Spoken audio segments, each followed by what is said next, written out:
공감받지 못하고 자라 부모가 된 어른은요, 두 가지 양육 패턴을 보여요. 첫 번째는 독재자. 부모의 대화 패턴을 내 아이에게 그대로 재현하는 케이스, 대물림하는 거죠. 두 번째, 친구 같은 부모.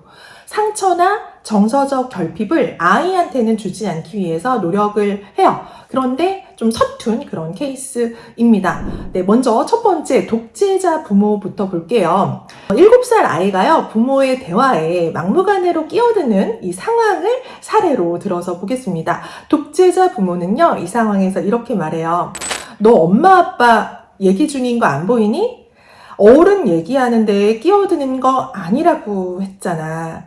기다리는 거야. 몇 번을 말해야 알아들어. 네, 틀린 말은 아니에요. 그런데 지적, 질책, 비난, 명령 이런 말들이 문제인 건 뭐냐면 부모의 처리되지 않은 감정이 말에 실려 있어서 그렇습니다. 물론 아이에게 옳은 행동을 가르쳐 주려는 의도이지만 그거를 표현하는 방식이 감정적이에요. 어감이 냉소적이고 말투가 강압적이고 일방적입니다. 다 맞는 말인데도 애가 기분이 상해요. 부모가 무섭죠. 마음이 쪼그라들어요. 부모의 눈치를 살펴요. 이렇게 공감과 위로 없이 가르침만을 주입을 받으면은 아이가 어디서건 자기의 감정 표현하는 거 이런 거 되게 어려워하게 됩니다. 이렇게 공감 없이 가르침 위주의 대화 하시는 분들 굉장히 많으신데요. 문제가 뭐냐면 문제를 모른다는 거예요. 그러니까 뭐가 문제인지 몰라요. 왜 애한테 그렇게 말을 해요? 라고 하면은 독재자 부모 이렇게 답해요. 내가 틀린 말 했어? 예, 이런 식이에요. 그러니까 문제는 말의 내용이 아니에요. 그 표현하는 방식인데요. 그거 알아차리기가 쉽지가 않습니다. 어쨌건 아이의 잘못된 행동을 방관하지 않고 올바르게 가르쳐 주었기 때문에 그 비난과 질책도 정당하다고 여기기 쉽거든요. 네, 왜 이렇게 말을 할까요? 네, 부모도 감정을 이해받고 공감받은 경험이 없다 보니까 이게 서툰 거예요. 누군가 나에게 감정과 가르침을 분리해가지고 말을 해줬다면은, 그거를 알 텐데, 배웠을 텐데, 그런 경험이 없는 거죠.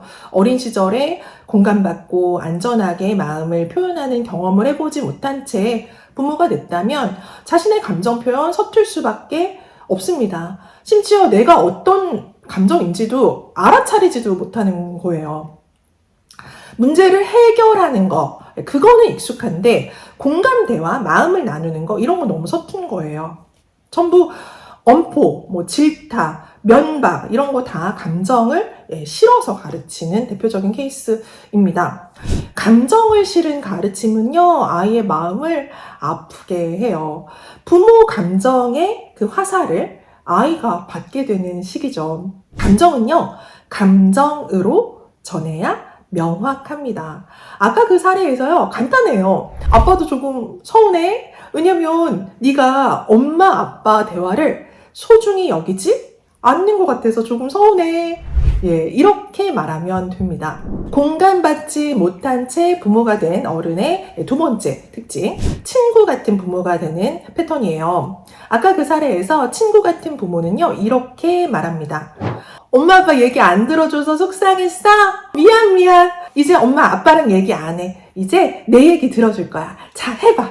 마음에 공감을 해주지만 아이가 겪는 감정적 어려움을 해결해줘 버려요. 왜 이렇게 말하냐? 공감받지 못한 채 부모가 된 케이스가 이렇게 친구같이 하는 경우 굉장히 많아요. 어린 시절에 상처받은 그런 경험 떠올리면서 나는 아이 마음 잘 헤아려주는 부모가 될 거야 라고 다짐하는 거죠.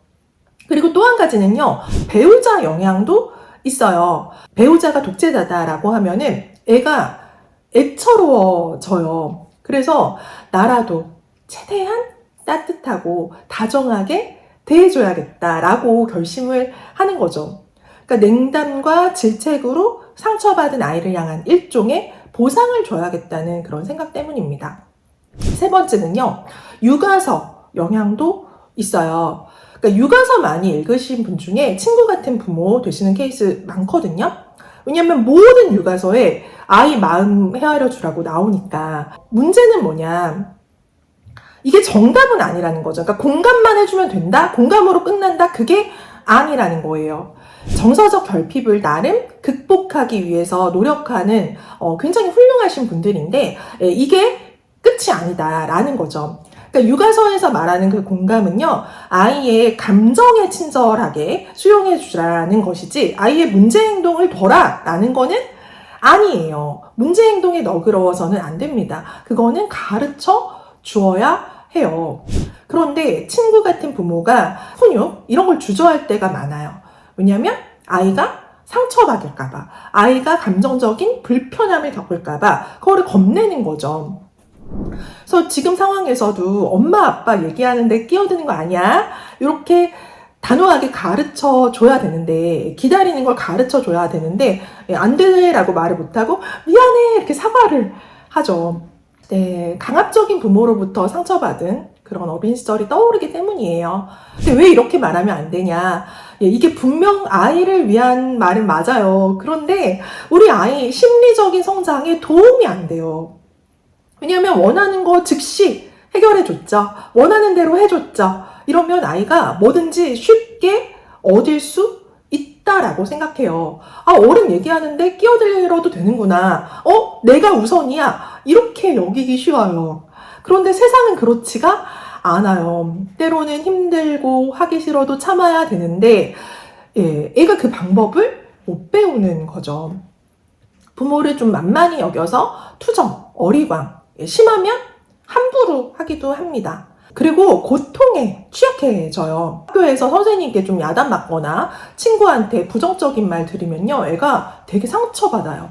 왜냐면 이런 얘기 나는 안 들어봤으니까. 친구 같은 부모가 되고자 하는 양육자분들 많으시죠? 어떻게 보면 어린 시절 차갑고 강압적이고 억압적이었던 거 애한테 재현하기 싫은 거예요. 물론 부모가요, 친구처럼 아이와 농담도 주고받고 편안한 면은 있어야 돼요. 그런데 마냥 아이와 그냥 친구 같은 그런 관계가 형성이 되면 아이는 사회 구성원으로서 배워야 될 거를 배울 곳이 없어요.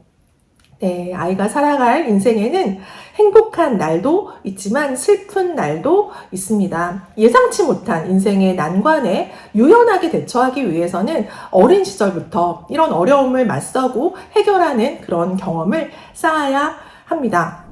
공감받지 못한 어린 시절을 거쳐서 부모가 된 우리는요, 아이의 마음을 헤아려주고 아이와 마음을 주고받는 그런 대화 정말 쉽지 않은 일입니다. 그런데요, 정말 여기서 희망적인 얘기는 뭐냐? 정서 발달이라고 하는 것이 후천적이다라는 거예요. 이 마음이요, 태어날 때부터 이만큼 커져서 태어나는 게 아니라 자라면서 평생에 걸쳐서 발달하는 거예요. 마음 넓은 사람, 넉넉한 사람, 이해하고 공감 많이 해줄 수 있는 사람으로 우리가 성장해 나간다는 얘기죠. 이거는 아이에게만이 아니라 우리 부모에게도 해당되는 얘기입니다. 공감 대화도요, 감정 교류도요, 연습하면 다 할 수 있어요. 부모가 된 우리는 두 번째 기회가 주어진 거예요. 아이와 함께 어른이 돼서도 같이 마음이 자라날 수 있는 기회 놓치지 않으시기를 바랍니다.